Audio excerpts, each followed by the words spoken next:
two things you need to do to build muscle in a short period of time. Number one, you need to get your nutrition in order. You want to make sure that you have enough calories in order to support the training and the heavy lifting that you're doing in order to build muscle.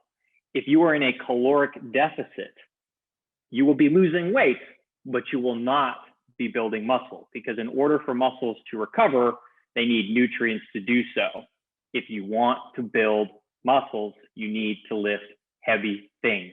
You should shoot for between 8 and 12 repetitions. Over 12 repetitions isn't going to be heavy enough to stimulate muscle growth. Under 8 repetitions will build strength and some hypertrophy, but not as much hypertrophy as you would between 8 and 12 reps.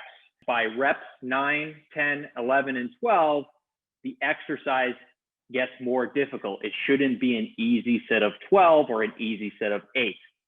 It should be difficult by the last repetition. That's going to stimulate your hormones and your body and brain to say, oh, hey, if you're going to keep making me lift these heavy things, I should probably lay muscle tissue down in order to support your new lifestyle of lifting weights.